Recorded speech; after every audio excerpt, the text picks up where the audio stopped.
Comment résoudre un système d'équations à l'aide d'une combinaison de lignes?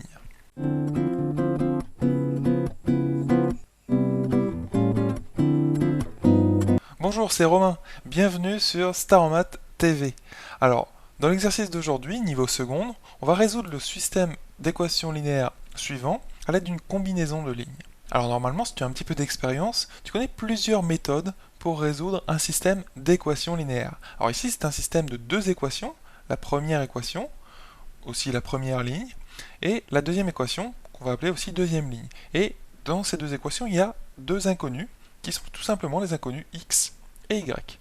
Alors je te rappelle que résoudre un système d'équations, ça veut vraiment dire la même chose que résoudre une équation, c'est-à-dire trouver les inconnus, c'est-à-dire chercher à savoir combien elles valent. À la fin, on veut vraiment x égale quelque chose et y égale quelque chose. C'est ça qu'on veut à la fin. Donc, normalement, si tu as un petit peu d'expérience, tu sais qu'il y a trois méthodes en fait pour résoudre un système d'équations linéaires. Alors, il y a deux méthodes par le calcul, autrement dit deux méthodes analytiques, qui sont les méthodes par substitution de variables, ou d'inconnus plutôt, par combinaison de lignes, c'est vraiment celle qu'on va utiliser aujourd'hui, et tu as une troisième méthode, je te disais, qui est la méthode graphique. Bon, c'est pas ce qu'on va voir aujourd'hui. Aujourd'hui, on va vraiment voir une méthode par le calcul et plus précisément la combinaison des lignes. Alors, à quoi ça sert la combinaison de lignes? Eh bien, ça va te permettre de te rapporter à une équation à une seule inconnue. Et une équation à une seule inconnue, c'est très facile à résoudre. Tu les résous depuis bien longtemps déjà. C'est une équation du type, je dis n'importe quoi, par exemple, 2x moins 1 égale 4. Alors ça, quand tu as une équation de ce type-là, il t'est très facile normalement de la résoudre, il t'est très facile de trouver le x, et bon, ici on va le faire très rapidement, il s'agit de passer le moins 1 de l'autre côté, donc en fait, tu fais plus 1 à gauche et à droite de ton équation, donc tu vas obtenir 2x égale 4 plus 1, c'est-à-dire 5. Et pourquoi en fait on passe le moins 1 de l'autre côté En fait, l'objectif c'est d'isoler x, c'est-à-dire d'obtenir x égale quelque chose, x tout seul de son côté, avec de l'autre côté un nombre. D'accord? Donc là, déjà, on a enlevé le moins 1. Ensuite, il y a le 2 qui nous embête ici, puisqu'il est devant le x, et nous, on aimerait isoler x. Donc pour l'enlever, il suffit de multiplier par un demi, ou de diviser par 2, ce qui est exactement la même chose. Donc, pour diviser par 2, ou pour multiplier par un demi, tu fais ça, à gauche et à droite, tout simplement, tu divises par 2 à gauche et à droite. Il faut bien faire la même opération des deux côtés, parce que c'est une égalité, et quand tu fais une opération la même des deux côtés, tu ne changes pas l'égalité, donc tu as le droit de le faire. Et donc nous on le fait pour pouvoir enlever le 2. Donc là, ici, les 2 s'enlèvent, ce qui fait qu'il nous reste 1 fois x sur 1, donc x en fait, tu es d'accord? Et donc x égale 5 demi. 5 demi, c'est un nombre qui vaut aussi 2,5. Bref, tout ceci, ça n'a rien à voir avec notre système d'équations, mais je te disais juste que la combinaison de lignes, ou la combinaison en fait de deux équations à deux inconnues, te permet, si elle est intelligemment faite, de te ramener une équation à une inconnue. Et ça, tu sais résoudre. C'est beaucoup plus facile à résoudre que d'emblée, comme ça, tout de suite trouver les solutions d'un système comme celui-ci. Tu vois? Donc c'est ce qu'on va appliquer. Donc je viens de te donner l'objectif d'une combinaison de lignes, c'est-à-dire l'objectif qui est le suivant, obtenir une équation à une seule inconnue que tu sais bien résoudre. Maintenant, qu'est-ce que c'est qu'une combinaison de lignes? Qu'est-ce que c'est? Quelle est sa nature? Eh bien, une combinaison de lignes, eh bien, tu as deux lignes ici qui sont, on va les numéroter rapidement. Donc, la ligne 1 et la ligne 2, eh bien, tu sais que tu as des égales, puisque chaque ligne, en fait, c'est une équation. Équation, souviens-toi, équa, ça veut dire égalité. C'est un préfixe qui veut dire égalité, que tu retrouves dans équilatéral, par exemple, pour un triangle. On a une égalité des longueurs des côtés. Bref, ça c'était une digression. Chaque ligne, donc, correspond à une équation. Tu es d'accord?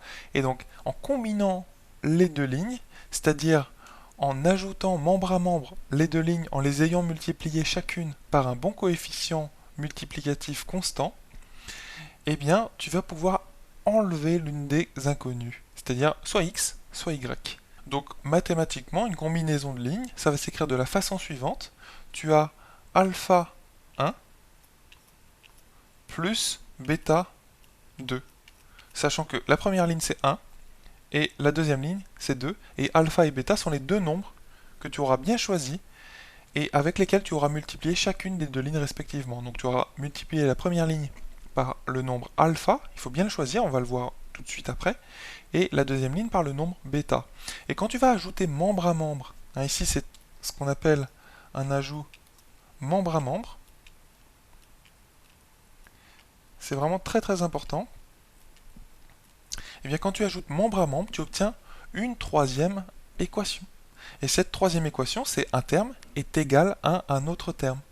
Et normalement, si tu as bien fait ta combinaison, ça t'aura permis d'enlever l'une des inconnues, soit le x, soit le y, comme tu l'auras décidé. Donc maintenant, essayons d'appliquer cette théorie sur la combinaison de lignes. Là, je viens de te dire vraiment ce que c'est qu'une combinaison de lignes, et maintenant on va voir comment l'appliquer à notre système. Comme je te disais, il va falloir enlever une inconnue.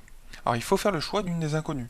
Peu importe, en fait, tu peux choisir d'enlever l'inconnu x dans la troisième équation que tu vas obtenir après la combinaison, soit tu peux enlever aussi l'inconnu y. Donc là, on va par exemple choisir d'enlever l'inconnu x. Alors comment on va faire? Eh bien, ce qu'on va faire, c'est multiplier cette première ligne par 1. C'est-à-dire qu'en fait, on ne va pas la changer. Multiplier une première équation par le nombre 1, eh bien, ça revient donc à multiplier le membre de gauche par 1 et le membre de droite par 1. Il faut bien multiplier, attention, hein, quand tu multiplies une ligne, qu'est-ce que ça veut dire? Eh bien, ça veut dire multiplier chaque membre de l'équation. Les deux, à gauche et à droite, hein, attention. Donc là, je multiplie par 1, c'est-à-dire en fait, je ne la change pas.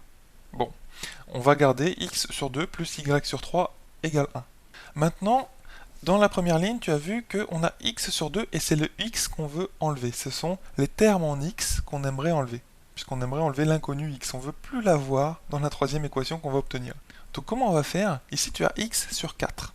Alors comment on va enlever x sur 4 quand tu vas ajouter membre à membre? Ajouter membre à membre, hein, souviens-toi, c'est tu as un premier membre ici, à gauche, tu as un deuxième membre à gauche ici, donc tu vas les ajouter, tu vas obtenir un nouveau membre à gauche, tu vas mettre égal, et tu vas ajouter ces membres à droite ici, et tu vas obtenir le membre à droite de la troisième équation. Donc le membre de gauche, c'est-à-dire l'ajout de ces deux-là, égale l'ajout de ces deux-là.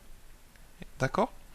Donc, comment faire pour, quand tu vas ajouter donc x sur 2 plus y sur 3 à tout ceci multiplié par un bon coefficient, comment faire pour enlever les x? Eh bien en fait, ce qu'on va faire, c'est multiplier par moins 2. Tu vas voir pourquoi ça marche. Parce que, donc la première ligne, je la réécris, vu qu'elle ne change pas. X sur 2 plus y sur 3 égale 1. Et la deuxième ligne, je la multiplie à gauche et à droite. Attention, hein, on multiplie à gauche et à droite. La deuxième ligne par moins 2. Donc tout ceci fois moins 2, donc x sur 4 moins y sur 6. On va pas développer tout de suite, hein, mais on pourrait le faire. Fois moins 2 déjà, est égal à... Donc il faut bien mettre des parenthèses, hein. Tu sais que deux opérations en mathématiques ne peuvent pas se suivre. Donc des parenthèses autour du moins 2. Et est égal à 2 fois moins 2 aussi. Parce qu'on multiplie à gauche et à droite cette équation par moins 2. Donc ça, c'est notre nouveau système. Donc la première ligne n'a pas changé, et la deuxième ligne, c'est presque la même, mais on a multiplié à gauche et à droite l'équation par moins 2. Donc allons plus loin, on va développer ici. Donc ici j'aurais écrit le système, la première ligne ne change pas. Plus y sur 3 égale 1. Et ici je développe. Donc on va avoir moins 2 fois x sur 4. Donc ça va faire moins 2x sur 4. Peut-être que tu vois déjà des choses qui vont se simplifier. Et moins 2 fois moins y sur 6, ça fait plus 2y sur 6. Les moins s'annulent, on retient donc 2y sur 6. Et qu'est-ce qui nous reste ici à droite? 2 fois moins 2, ça fait moins 4. C'est très simple. Donc voilà le système. Et regarde maintenant ce qui se passe au niveau des x. Donc là, tu vois la fraction, on ne l'a pas simplifiée, puisque 4, eh bien, c'est aussi 2 fois 2. Donc en fait, on va pouvoir barrer le 4, barrer le 2 ici, et il va nous rester 2 ici. Puisque 4, c'est 2 fois 2, donc on simplifie par 1, 2 en dessous, et le 2 au numérateur s'enlève aussi. Donc il nous reste juste 2 au dénominateur. Donc tu vois qu'on a moins x sur 2. Et la première ligne, c'est x sur 2. Est-ce que tu vois que quand on va ajouter les deux lignes, membre à membre, eh bien x sur 2 plus y sur 3 moins x sur 2 plus 2y sur 6, qui est égal aussi à y sur 3, eh bien les x vont s'enlever. Et ben voilà, c'est ça la magie de la combinaison de lignes. Donc on va le faire. En fait, on va opérer la combinaison de lignes tout de suite. Donc on va plus mettre une accolade et écrire les deux lignes. On va directement écrire la ligne issue de la combinaison. C'est-à-dire l'équation, la troisième équation issue de la combinaison. Donc c'est une opération d'addition membre à membre. Donc x sur 2 plus y sur 3. Ça, c'est le membre de gauche de la première ligne. J'ajoute à ce membre de gauche de la première ligne le membre de gauche de la deuxième ligne. Donc, moins x sur 2 et plus 2y sur 6, c'est-à-dire plus y sur 3. Tu es d'accord? Et je mets le égal, c'est bien une équation, et à droite, tu ajoutes les deux membres de droite, donc 1, moins 4, et 1 moins 4, ça fait moins 3. Donc, regarde ce qui se simplifie. Ici, on a x sur 2 et moins x sur 2 qui se simplifient. On a fait tout ça exclusivement pour faire en sorte justement que les x s'enlèvent. Et là, on est content. On a fait tout ça intelligemment, tu vois. On a bien multiplié la première ligne par 1, c'est-à-dire qu'on ne l'a pas changé. On a multiplié la deuxième ligne par moins 2, ce qui nous a permis d'annuler les x, de les enlever. Donc ce qui va nous rester, y sur 3 plus y sur 3. Heureusement, l'inconnu y reste. Donc on va obtenir une équation à une inconnue, et cette inconnue, c'est y. Donc, on va obtenir donc y sur 3 plus y sur 3, c'est 2y sur 3. 2y sur 3 égale moins 3. Et ça, c'est très très facile à résoudre.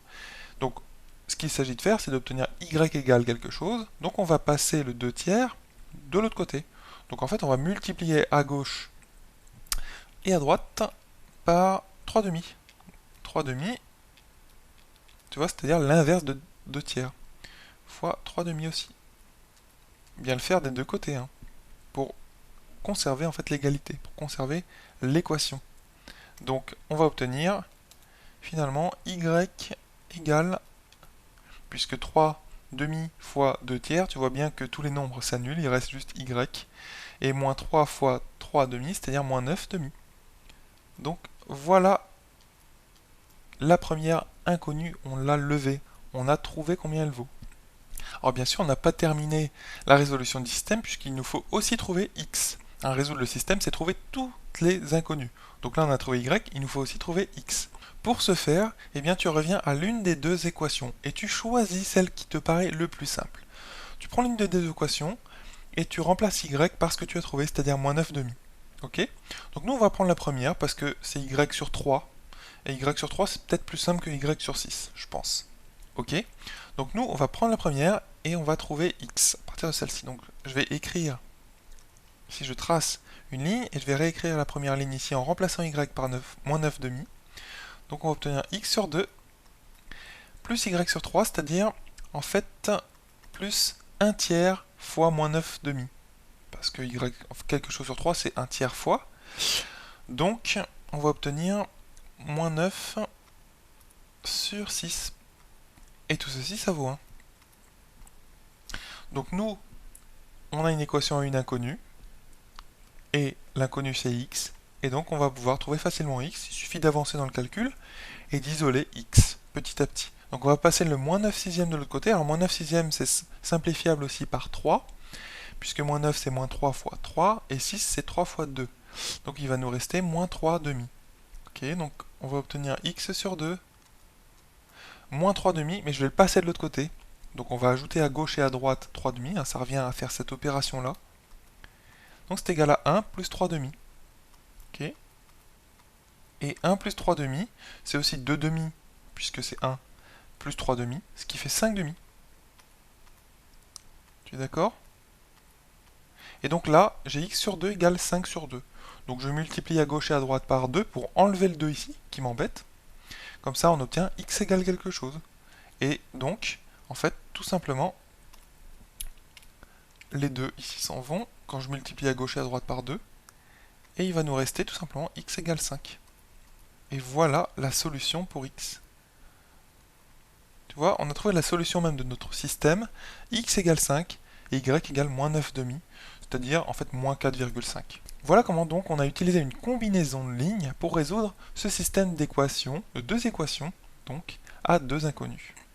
Alors, la combinaison de lignes que l'on a choisie, c'est-à-dire laisser la première ligne comme elle est et multiplier la deuxième équation par moins 2, eh bien, tu aurais pu faire tout autrement. Il y a plusieurs façons de faire. À chaque fois, hein, pour résoudre un système, que ce soit par substitution ou par combinaison, il y a plein de façons de faire. Choisis celle qui te paraît la plus simple. Par exemple, si on avait voulu, plutôt que d'enlever les x, enlever les y, tu vois ici on a y sur 3, et ici on a moins y sur 6. Mais si on avait juste multiplié par, non pas par moins 2 la deuxième, mais par 2, on aurait eu 2 fois tout ça, égale 4, 2 fois 2. Tu es d'accord? Et 2 fois moins y sur 6, ça fait tout simplement moins 2y sur 6, ça fait moins y sur 3. Et donc quand on aurait ajouté ce membre-là à ce membre-là, on aurait eu y sur 3 moins y sur 3. Les y se seraient envolés. C'est une autre façon de faire, c'est une autre combinaison de lignes possible. C'est-à-dire laisser la première ligne, fois 1, et multiplier la deuxième ligne par 2 à gauche et à droite. D'accord? Donc voilà comment ça fonctionne une combinaison de lignes. Dans ce système, pour le résoudre auparavant, on n'a pas vérifié qu'il existait une solution, mais tu peux le faire. Alors peut-être que tu as appris une solution en cours qui consiste en fait à calculer le déterminant d'un système d'équations linéaires. Et le déterminant ici vaut eh 1 demi fois moins 1 sixième, ça fait donc moins 1 douzième, moins 1 tiers fois 1 quart, c'est-à-dire moins 1 douzième encore une fois, donc ça fait moins 2 douzièmes, à savoir moins 1 sixième. C'est différent de 0, ça veut dire qu'il y a une solution unique. Ok? Donc ça, on aurait pu faire cette vérification au préalable avant de commencer à vouloir résoudre ce système. Donc voilà comment on utilise une combinaison. Donc premièrement, à quoi ça sert? En fait, ça sert à se ramener à une équation à une inconnue. Tu vois l'équation à une inconnue à laquelle on s'est ramené, c'est celle-ci. Tu vois, en fait celle-ci, sans x. Et comment on le fait? Eh bien tu multiplies chaque ligne par un coefficient réel, qui est souvent simple en fait dans le système que tu vas voir, que tu vas rencontrer. Tu multiplies chaque ligne à gauche et à droite, hein, c'est ça que ça veut dire multiplier chaque ligne, par un nombre réel, ici 1 et moins 2. D'accord? Et ensuite tu ajoutes membre à membre. Voilà comment faire pour faire une combinaison de lignes.